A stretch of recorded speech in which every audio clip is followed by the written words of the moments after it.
You can look no further than online to see that this is a highly talked about topic, one that has communities of color, both black and brown, calling for justice. There's a lot of pain, there's a lot of hurting, and we need to acknowledge people's pain.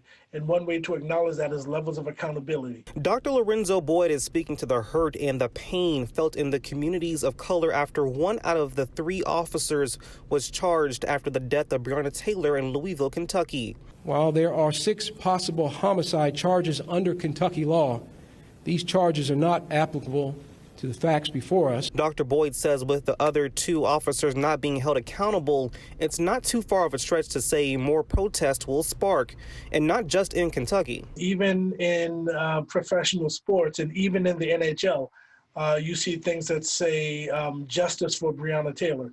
So this has become a social movement. The city of New Haven already taking steps to show that they are committed to change. Wednesday, members of the Cloth graduated from a New Haven Clergy Academy program that is putting faith leaders as mitigators between the police and the community. You see hands-on from the experience what the officers go through on a daily basis. We can only face the many challenges that we are trying to address in this city together, and that collaboration and connection with the community is vital to making our city successful. Not about religion.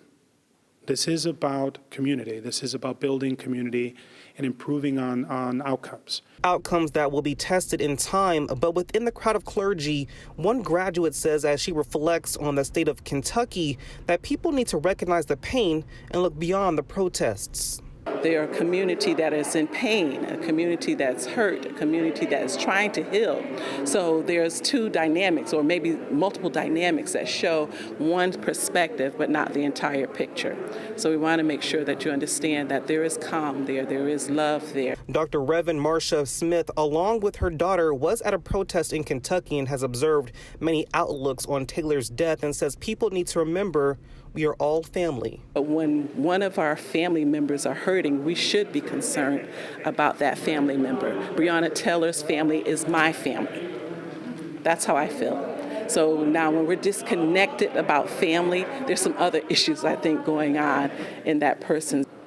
It is best to note that the New Haven Clergy program that works with the New Haven Police Department started back in January before the George Floyd protest, but was delayed due to the pandemic. We're in New Haven. Brian Ditlake, Fox 61 News.